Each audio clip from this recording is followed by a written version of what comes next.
तो नया आईपीओ आ रहा है और इस आईपीओ का नाम है इनोवा कैपिटल। तो जनरली ये जो आईपीओ है ये फार्मास्यूटिकल सेक्टर से है और ये कंपनी का क्लासिफिकेशन जो है सीडीएमओ सेक्टर से आता है। ये आईपीओ ओपन होने जा रहा है 21 दिसंबर से और क्लोज होने जा रहा है 26 दिसंबर में।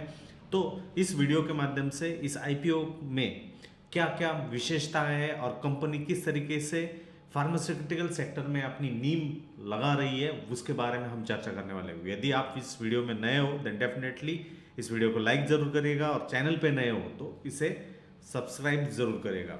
तो इनोवा कैपिटल जो है वो 21 दिसंबर से स्टार्ट हो रहा है और 26 दिसंबर तक वहाँ पे होने वाला जा रहा है। और टोटल इशू साइज भी है, प्राइस बैंड जो मेंशन किया गया है वो 426 रुपये से 448 है। लॉट साइज जो है वो 33 का है और इसमें आपको कोई भी डिस्काउंट नहीं मिलने वाला है एज अ इंडिविजुअल इन्वेस्टर।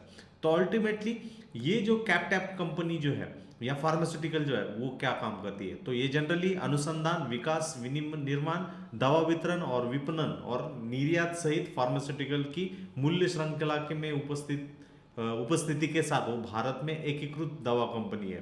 तो जनरली जैसे मैंने आपको स्टार्ट में बताया, कॉन्ट्रैक्ट डेवलपमेंट, सीडीएमओ और मैन्युफैक्चरिंग फैसिलिटी वाली ये कंपनी है और इसी वजह से ये कंपनी बहुत महत्वपूर्ण है। ये ना बल्कि भारत में काम करती है और इसके अलावा भारत के बाहर भी ये दवा को जो है एक्सपोर्ट करती है।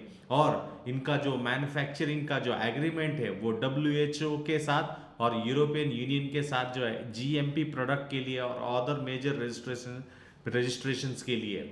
तो कंपनी का जो फाउंडेशन जो है वो इन हाउस रिसर्च और डेवलपमेंट, जिसे हम आर&डी रिसर्च और डेवलपमेंट विंग कहते हैं, उनकी वजह से ही कंपनी जो है एक नए आयाम पर पहुंचने के काम कर रहे हैं। और इसी वजह से कंपनी जो है कैपिटल एक्सपांशन के लिए, बिजनेस एक्सपांशन के लिए अब आईपीओ द्वारा सेकेंडरी मार्केट में लिस्ट होने जा रही है।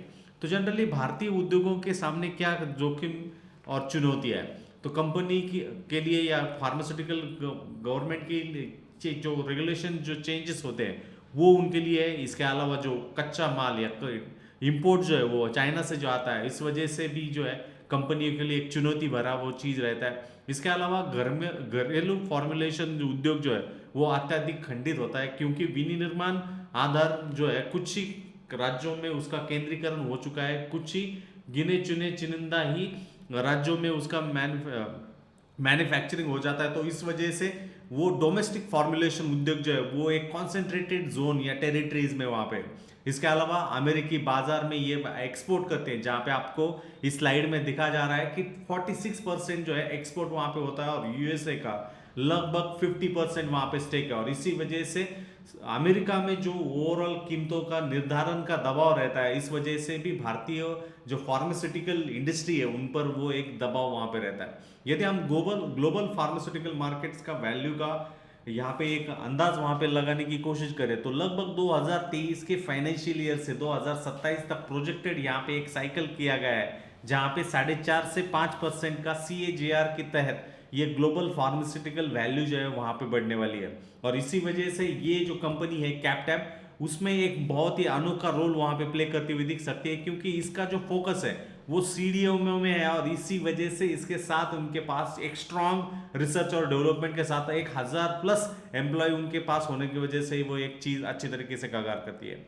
यदि हम health care expenditure as of GDP 2020 के हिसाब से देखें तो भारत का जो एक्सपेंडिचर है वो 3% के आसपास है और सबसे ज़्यादा यूएस का है जहां पे 18.8 के आसपास आपको वहां पे देखने को मिलेगा और इन बिटवीन अदर इकोनॉमी जो है आपको देखने को मिलेगी। तो एक्सपेंडिचर के हिसाब से India at the least value में है और ग्लोबल टेरिटरीज या ग्लोबल कंट्रीज जो ग्लोबल सुपर पावर्स जो है वो अच्छी तरीके से वहां पे एक्सपेंडिचर में परसेंटेज ऑफ जीडीपी के हिसाब से कर रहे हैं। और इसी वजह से यदि इंडियन जीडीपी बढ़ने लगती है तो ऑब्वियसली हेल्थ केयर एक्सपेंडिचर जो है वो परसेंटेज ऑफ जीडीपी वहां पे इंक्रीज होगा। हालांकि अभी तक वो सिर्फ और सिर्फ 3% के आसपास है और यदि ये बढ़ता है then in CDMO category company के लिए वो बहुत ही अच्छा रहेगा।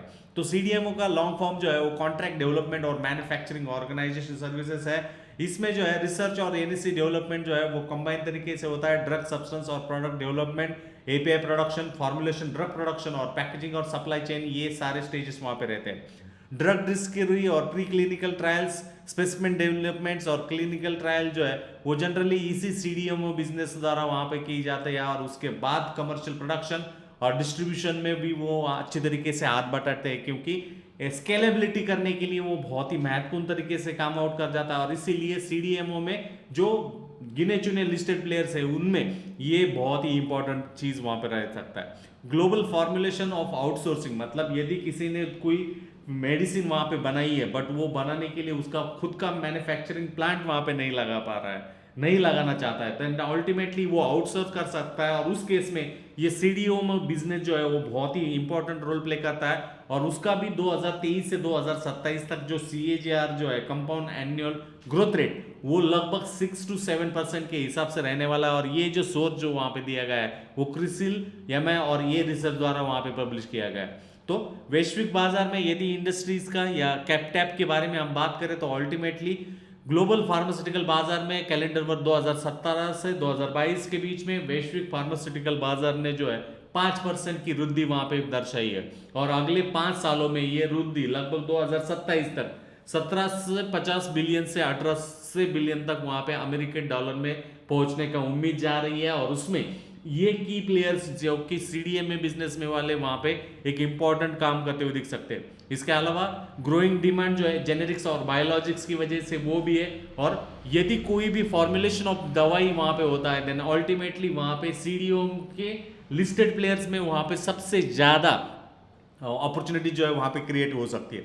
सीडीएमओ वाले के पास ग्रेटर फ्लेक्सिबिलिटी, रिड्यूस कॉस्ट हो जाने की वजह से बिजनेस मॉडल जो है बहुत ही अच्छे तरीके से वर्क करता है। और हायर या बड़े ग्लोबल फार्मा कंपनी जो है वो निर्भर करते हैं सीडीएमओ बिजनेस प्लेयर्स के साथ। और आउटसोर्सिंग सेगमेंट की सहायता की वजह से ऑफ पेटेंट की उत्पादों की वृद्धि भी वहां पे होती है। इसका मतलब ये है यदि किसी ने कोई पेटेंट वहां पे लगाया है देन अल्टीमेटली वो उसका प्रोडक्शन वो कर सकता। बट पिछले 2-3 सालों से क्या है, ऑफ पेटेंट की वजह से अब कोई भी कंपनी जो है उसके दवाइयों को या ड्रग्स को जो है वो प्रोड्यूस कर सकती है, प्रोडक्ट कर सकती है। और इसी वजह से ये सीडीएमओ बिजनेस जो है एक लुक्रेटिव वहां पे लगता हुआ दिख जाता है। तो मैन्युफैक्चरिंग फैसिलिटीज की हम बात करें तो इनोवा कैप्टॉप के पास जो है टोटल 4 प्लांट्स है। और उसमें अलग अलग तरीके से जो WHO मतलब वर्ल्ड हेल्थ ऑर्गेनाइजेशन के लिए जीएमपी जो फॉर्मुलेशन वो करते हैं वो चारों प्लांट वहां पे करते हैं। और इसके अलावा उनके प्रतिस्पर्धी या पीयर्स की बात करें तो उनमें भी वहां पे आपको देखने को मिलेगा।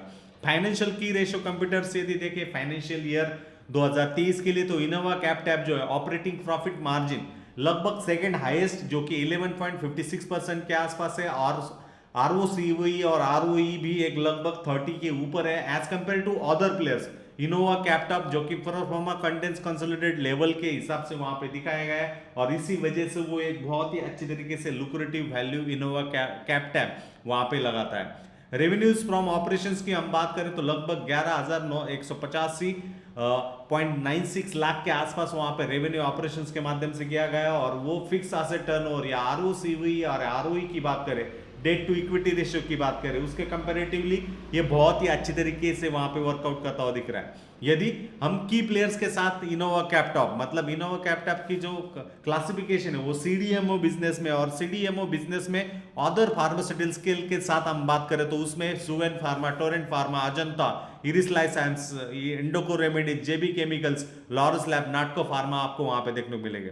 यदि रेवेन्यूज की हम बात करें तो इनोवा कैप्टॉप जो एक स्मॉल बेस कंपनी वहां पे देखने को मिल रही है जो कि 8,000 करोड़ के आसपास आपको वहां पे चीजें देखने को मिलेगी। बट टोरेंट फार्मा के कंपैरेटिवली बात करें तो वो एक इंडस्ट्री का लीडर वहां पे उभरता हुआ आपको देखने को मिल रहा है। और जैसे कि WHO का जीएमपी प्रोडक्शन की वजह से ये एक लुक्रेटिव चीज है। और इसी वजह से इनका पैट जो है प्रॉफिट आफ्टर टैक्स लगभग 7.99% के आसपास, डेट टू इक्विटी रेशियो थोड़ा बहुत ज्यादा है। बट अल्टीमेटली जैसे जैसे इनका सीडीएमओ बिजनेस में अच्छे तरीके से हैंडहोल्ड होता जाएगा उस तरीके से जो है यहाँ पे एक अच्छा खासा बाउंस बैक जो है वहां पे कैप्टॉप इनोवा द्वारा जो है वहां पे देखने को मिल सकता है। यदि हम ईपीएस और ईपीएस डाइल्यूटेड की बात करें तो जनरली इनोवा कैप्टॉप का जो ईपीएस है वो 21.07 के आसपास है।